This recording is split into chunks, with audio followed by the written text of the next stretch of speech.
Okay. Hi, my name is Alyssa. I'm from Stories and Spoilers, the podcast, and I'm so excited to be here to speak with the amazing author, Mathilda Zeller, about your short story, Kushtuka, from Never Whistle at Night, which is a horror anthology. And I'm so excited to hear your thoughts and your process. So please tell us more about yourself. Yeah, I'm Mathilda Zeller. I write horror and fantasy and thrillers, and I was so honored to be a part of Never Whistle at Night. And I have a more things coming up soon that I can't tell you about yet, but soon. So, yes, I'm so excited. So what inspired you to write this short story and what kind of draws you to horror? So this short story is actually based in a fair amount of things that have actually happened in real life. Um, I can't talk about them that much without giving away the story, but I can say that oh, actually no, this is okay. When I was reading about Inupiat history mythology, I found a little story that was published by a man who was trying to um, get the natives in my family's region of Alaska to talk about their mythology and legends. And he casually mentioned that he forced a teenage girl from the high school to tell him about uh, Kushtuka while he was driving her around in his truck at midnight in a rainstorm. And I thought that was a very disturbing thing that he did. Mm. He didn't mind telling the whole world that. So I thought that it might be good to reclaim that narrative and take it back from him and give it to the girl. So, Yeah, absolutely. Without giving too much away about the story, which I won't, this is actually my favorite short story in the collection. It is terrifying. It'll never leave your mind. If you've ever seen the movie It Follows, where the creature it has a metaphorical reason why it follows and why it does what it does in the horror film. This short story felt like that times a million. Like I felt scared. I felt like my heart was racing. Like just in a few pages, you built such a sense of dread. But I just felt like I was right there with the main character, which was wonderful. What are three words you would use to describe Kushtuga, your short story? dark, scary, and relevant. Okay, that's amazing. What kind of drew you to becoming a writer and writing about horror and thrillers in the first place? Um, I have always like horror has just always been a part of my life. When I was even before I could read, when my dad told us bedtime stories, they were horror stories. He liked to tell us about Skeleton Man, who liked to climb in through the windows of the house at night. And, you know, it was always Hmm. in those stories, it was always dad who had to come in with a baseball bat and Wow, take care of Skeleton Man. that's so cool. Yeah, Okay. Wow, yeah, nothing like a good scary story to put you to sleep. that's right. I'm a big scaredy cat. I could never read this book at night. I've only read it during the day. Preferably, on my lunch break at work, somewhere safe and highly populated, Yes, well lit. well lit.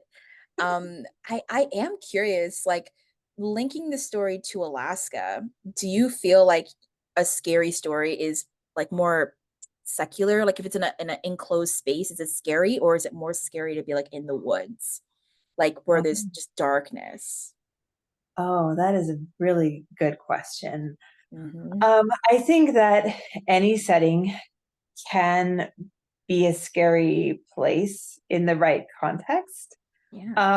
And I think that there's things specifically about Alaska or just being, in the wilderness and in the wild in general that, are inherently a little bit more threatening, a little bit more frightening. And, when you live in a place either, which is Alaska, depending on the time of the year, where the sun either doesn't set all the way in your Hmm.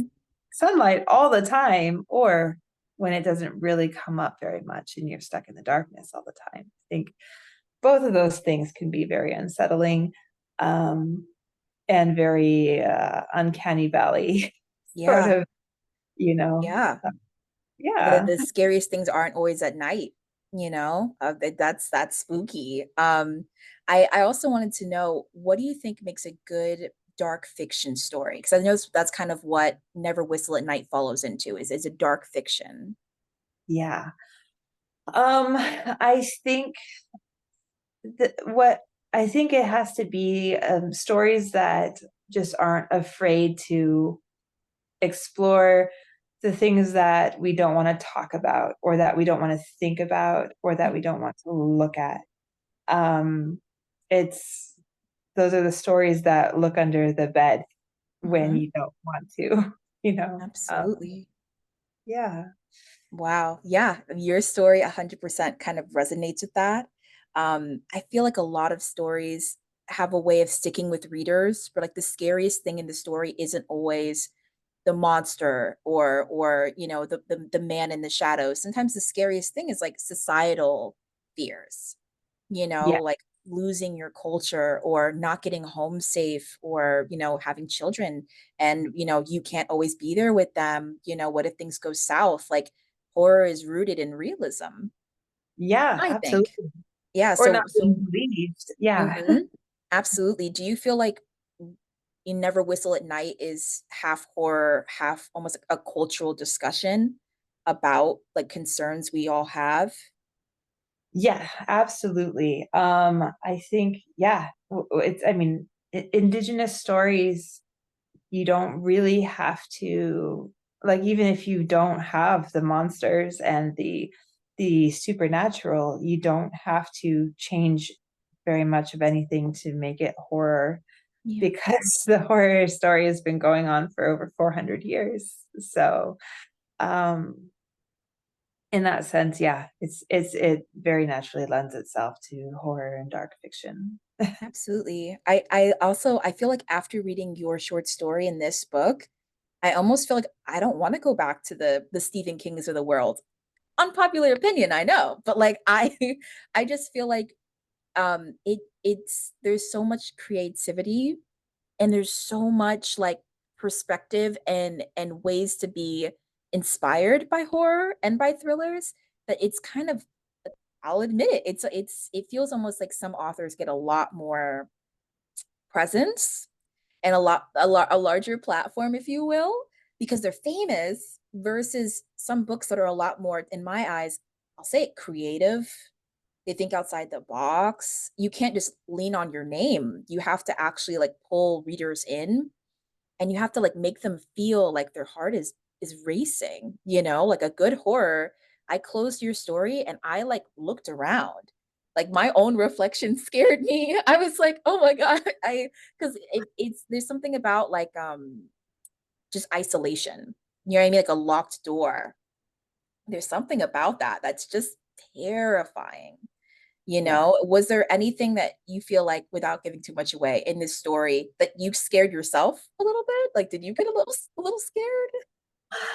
Yes, absolutely. I mean, for me, that one of the scariest things is being alone with someone that you don't trust, Hmm.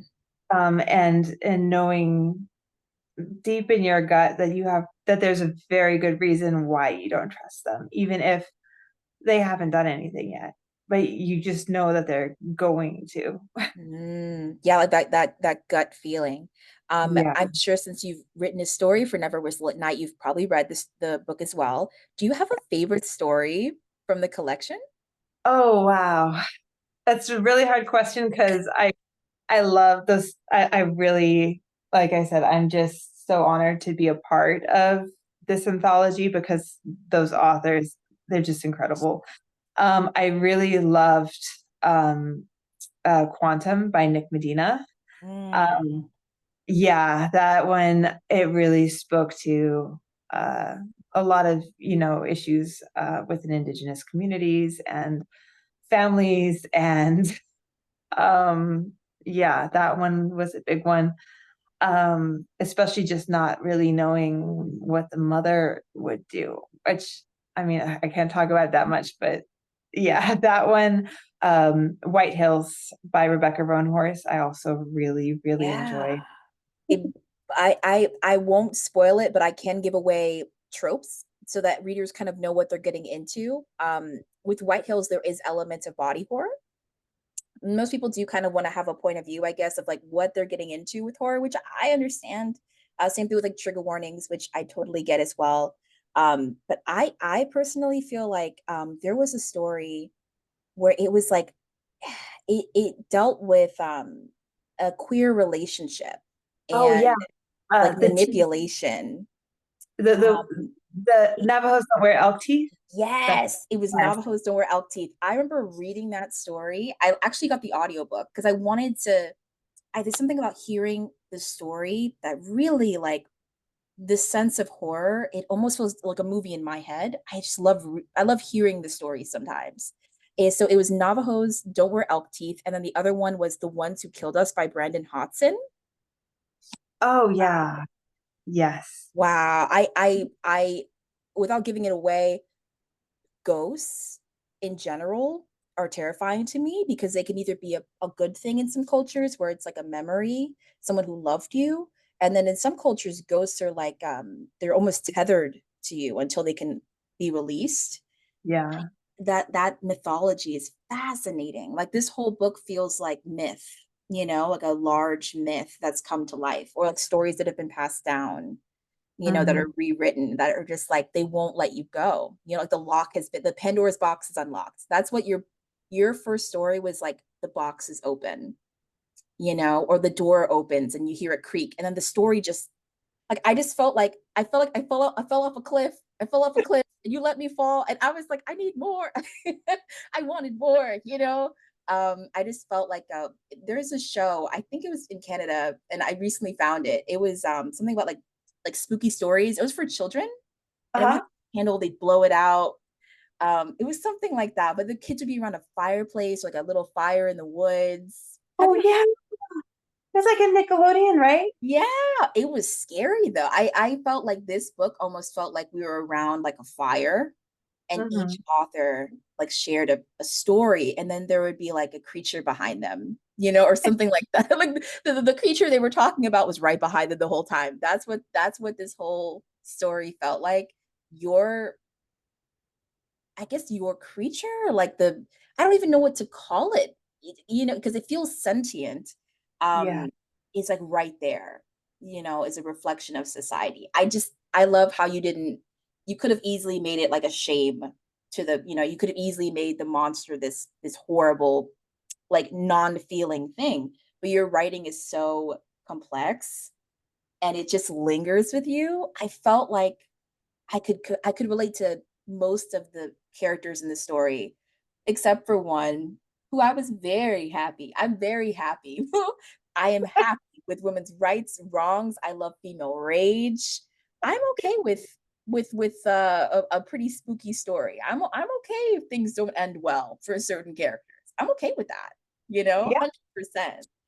I did want to know what is when you're writing your stories, do you imagine it like a movie in your head, or is it more like you kind of, as you write, it becomes clearer and clearer where the story is going?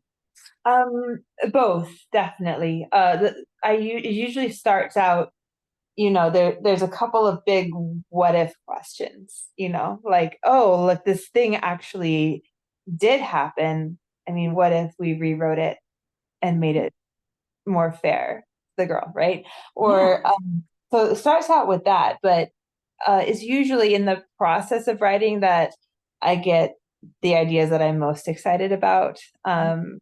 And so, I have a lot of, you know, Neil Gaiman, who I know is not in the greatest of lights, anymore. But Mhm. he once he wrote that the process of editing is making it look like you knew what you were doing the whole time, Hmm. um, which is resonates a lot with me because usually somewhere between halfway and three-quarters of the way through, I'm like, oh my gosh, if we just, brought this whole thing in, it would tie into the ending and make it so much more exciting. And so from that point forward, I have to write it, and then have to go back and make it look like I had planned it that way and did it on purpose from the beginning. I love that. Gillian Flynn had a line about women and rage and violence. And I don't remember the quote exactly, but it kind of made my love for horror expand. And she said that women have a seed inside of them that grows. It only needs the right conditions. Yes. And she wasn't talking about like joy and love and happiness and service, but it was like a seed of darkness. Like we are just as capable, and we are just as like our need to survive is just as real, you Yeah. know? Yeah, a complex female character who isn't perfect and clean, and like she's like one scratch when she runs out of the woods and she's like, save me, and then a man pulls up in the truck and he's just the perfect, he was just there, and he was just kind, and like, and it's always very like Texas Chainsaw Massacre, where the girl runs out and her shirt's ripped and she's sweaty, but like she still looks like pretty maintained. I love to read stories like yours and like this book, where we don't come out unscathed, and it's not all physical. Some of it is mental, Yeah. rewriting history and wanting to rewrite history. I don't think there's anything wrong with that, Yeah. yeah. Like, do you imagine it that way, where it's like, what would it be like if we won, or if we were able to kind of see the end of the story? Yes. Yeah. I love how you put what would it be like if we won or if we didn't have to die? I don't know if you're familiar. I mean, we've got right the Bechdel test from Alison Bechdel. Yes. There's also uh, another test called the Ali Nadi test, Hmm. which is like the Bechdel test, but for portrayals of Indigenous women in media. And to pass the Ali Nadi test, the female Indigenous character there's three things. She has to not be raped, not be murdered, and not fall in love with a white man. And Ooh. it's when you start looking at representations of Indigenous women through that lens, it is it's like it's horrifying how rare that is. I mean, That's mm, that's horrible. Like, yeah. how do we even I feel like that's a dumb question, but I'll say it. How do we resolve that? Like, how do we make that in the media and in literature, like give you like have an opportunity for more Indigenous women as main characters, where they're not being traumatized, they're not being targeted, Yeah. and if they are, why not be able to get revenge or make it about, kind of hunting those individuals down? I also would love to see more romances with Indigenous women and folks, and just and Indigenous folks who don't identify as women or men, maybe who are also non-binary or two-spirited. I feel like we don't see a lot of books like that mainstream, which is unfortunate, you Yeah. know? So it's like we have to Absolutely. hunt for them, find them, these stories, or write them ourselves, which is why Yeah. I love your book so much, because Never Whistle at Night, a lot of people want to read it. Yes. It's a good book. I think it's a good scare, but also like eye-opening, like I would love to read more of your work. I'm excited to read more of your work. Whenever you decide to publish it, I'll read your grocery list. I'll read it all. Um, I also wanted to know, speaking of books, what's your favorite horror or dark fiction book? Oh, so Mexican Gothic is it. In fact, that one was just really pivotal to me, like Hmm. personally and as a writer, because I love Gothic fiction, but it's almost universally, British and American white women, and American Gothic was just so like deeply saturated in like literate to the genre of Gothic fiction, but it was a woman in Mexico in the 1950s. you know, Mm. and it just, I loved it because it had everything I loved about Gothic fiction, but it's in a very, very grounded and realistic way extended the genre to to a setting and a character that's not represented in Gothic fiction. That's so And it was cool. also just beautifully written and so atmospheric, and the ending just blew my mind and it was really satisfying. So Ooh, ooh, I love that. I've wanted to read that book for so long. Even just the cover. If yeah, folks haven't seen it, it's like a beautiful woman in like a almost like a maroon dress and like she's got like dying flowers and it's very almost like Victorian. I've heard yes, that the book gets compared a lot to like Carmilla, yes, which is I think is interesting. Even there was another Victorian film where it's Rebecca. Is another Rebecca, book, Rebecca. You know what I mean? That atmospheric, you can't escape, almost like foreboding. I just isn't it similar, like Victorian era, that dark gothic? It can either become romantic or horrifying, yes. which is really cool. Like, um, my mom has a saying where she said the only difference between cute and creepy is reciprocation. And Oh, if it's not reciprocated, it's creepy. But if yeah, it is reciprocated, it's cute. And I was like, in horror stories, that blew my mind. My mom was like, okay, so he's outside her window and he knocks on her window in the middle of the night and he has flowers and a boombox. That's cute, right? That's cute. What if he had a mask on and he was a stalker and she didn't want that affection? Now it's creepy. So yeah, you have one 90s rom-com on one end and then you have Scream on the other. Can she trust her boyfriend? Or was it him all along? Has he always secretly hated her, and her saying no and withdrawing, he's beginning to slowly resent her, like that circles back to what you said about trust. We yeah. trust our authors to make us feel safe. And then you're like, oh my God, I'm in a horror story. I'm in a horror story. Um, but you're right, it's all about trust. Yeah, no, absolutely. It's funny that you said that because that was like fully my experience with reading Twilight. As somebody Mm. who had like been in a very bad and kind of stalkery, relationship. I was reading the when I picked up Twilight in like 2009. Yeah.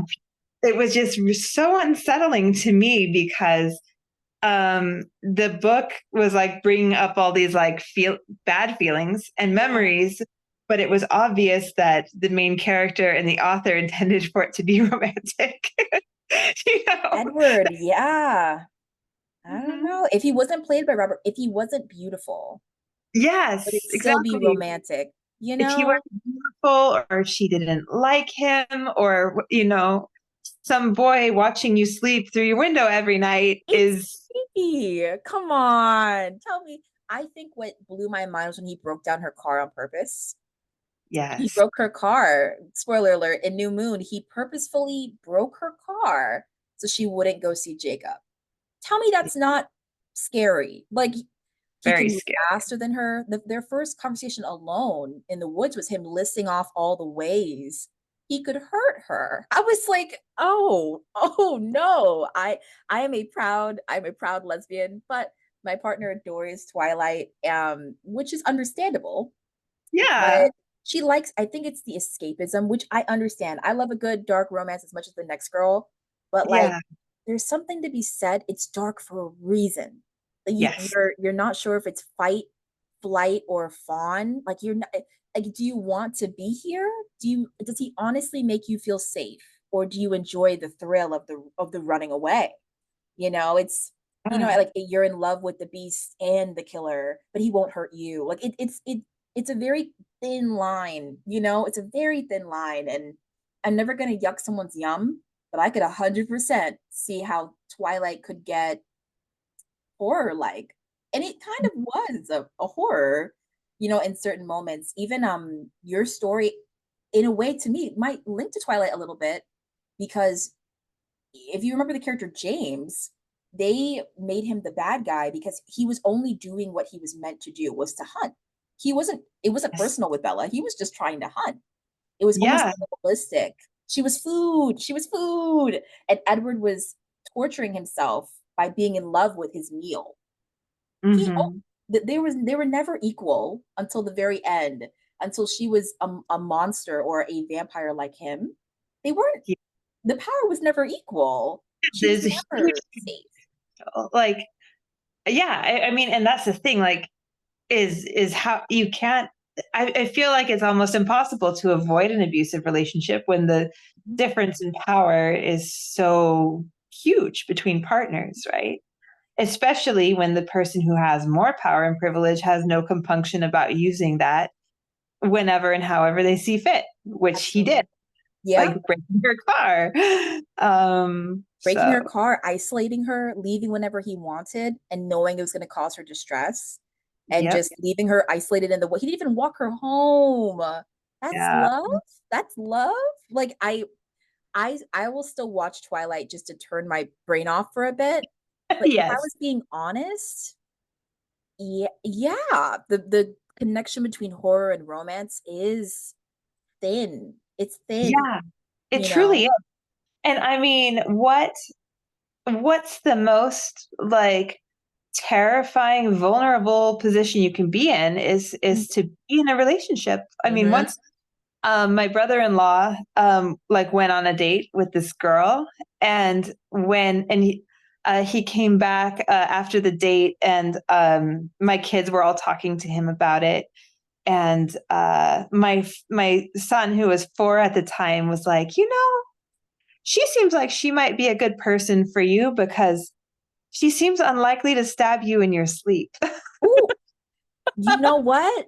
Criminal justice girly pop. That's what I'm studying for college. That's true. A lot of intimate partner relationships, people look at the husband. They look at the husband first, look at the wife first, look at the partner first, because they know everything about you. It's almost like Gone Girl when they were asking him those questions like, what's her blood type? What's her weight? What does she like to do? If you don't know your partner's schedule and every detail about them, they labeled him as a bad husband because Yeah. he didn't know, you Oh, know? yeah. So which is terrifying. So it was almost like that trope of where they blame the wife, like because she did. How could you not know? They were blaming the husband because he didn't know. He didn't know certain things about his wife, and it allowed her to begin to build a story that made Yes. him the monster. Which like I feel like people have had quite a bit of time to read it, but I just feel like a good horror makes you look back and Hmm. kind of wonder, was the monster always there? Am I the monster? Am I the problem? Like I love Yeah. that when like you look in the mirror and you've become the thing you were running from, or you're even Hmm. worse than the person who was, I love that when you look back and you're like, the ghost was comforting you because you were always alone, like you were the problem. I think it's amazing. If stories like that and stories like yours was a dish, it would be like a homemade meal. Is that a finger? Oh my God. Again, that's what it would be like. I would feel comforted and safe and happy. And then I'd look down, I'd be like, oh my God, it's a finger. But yeah, that's 100% the sense that you guys lure us into these stories and make us so interested and invested. And then next thing you know, you're in the woods. And the only way to get home is through this creepy guy's truck, you know? So 100%. Yeah. Also, looking back, Billy was very attractive. Bella's dad, green flag. He was constant. He was He is present. fabulous. He was. I approve of the. I approve of her father. He was there for her. That's an Yeah. actually healthy guy. Not deserve, all that he had to go through. I felt so bad Yeah, for his father. it was insane. Like who would have thought? Getting older and maturing means seeing Billy as the real gem. He was the guy. He was the guy. Yeah. And my last question for you is if you had to tell readers one thing about your book, what would it be? Book like the short story or Mm, book like, mm, mm. oh, Yes, uh, any of your books, any of your books. If you tell me oh, one thing about any of your books to have them kind of lure them in, where to start, what book would you recommend for them to start oh, with your to writing? start. Oh, Mhm. golly.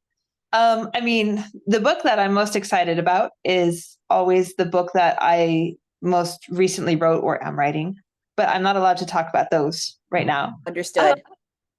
But the Revenge of Bridget Cleary is also extremely close to my heart.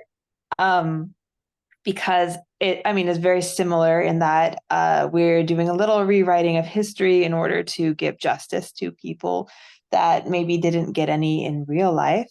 And that comes actually from, like, all of these books have significant ties to my personal family history. Mm. Um, so Kushtuka is from my mother's side, that's from northern Alaska. Bridget Cleary's from my father's side, because when I was researching when they came from Ireland, I found out that my great great grandfather left Ireland. He left the same town right at the time that they were making indictments and arrests for the murder of Bridget Cleary. Um, Ooh. yes, and I, Bridget Cleary was murdered in 1898 by her husband, um, because he thought she was a fairy.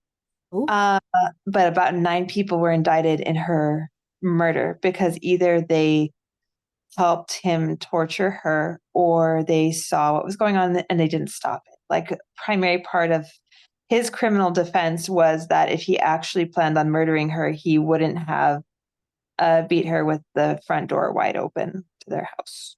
Uh, Wow. yeah. And so anyway, and I think it's just, especially with all the friends and family that got indicted in her murder, I think it's questionable timing that that's immediate. That's right when my ancestor decided to leave the country. Hmm. you know, That's um, almost like the guilt follows him. right? Even just the idea of being involved, that's terrifying. Yeah, I wish I wish I could have asked him about it. And I do know people who personally knew him. And the thing that they always said was that he never ever would speak of his life that he had prior to immigrating. Ooh. Yeah. Oh, that's foreboding. Oh Right. gosh. Anyway, that led me down a huge rabbit hole about the murder of Bridget Cleary. And so I wrote a story about it. Oh, I'm so excited to read it. I feel like just reading your short story gave me a taste, and now I'm like, I want more. So I'm excited to read more of your work. And I heard the word revenge. So I assume listeners can when they read your stories can get a little bit of historical fiction, maybe retelling, female Yeah. rage. I A lot don't of know, a little horror, a little thriller. Uh-huh, mm, uh-huh. Yeah, beautiful absolutely. writing. Yep. Yep. So, where can people follow you? Where can people be able to reach out to you if they ever want to read your books or ask you questions? Oh, absolutely. I am on Facebook, Twitter, TikTok, Instagram. Oh, awesome. Yeah. And I'll link everything in the show notes and I'll put it on my story as well. And I'll 100% post it when this episode comes out, which will be out by the time that people are listening. But I am so grateful for your time. Thank you so much for coming to this interview. Oh, And thank guys, you. please go read Kushtuka from Never Whistle at Night. I love that book so much. I'm so grateful. And I hope that you have the best day ever. Yes, thank you. You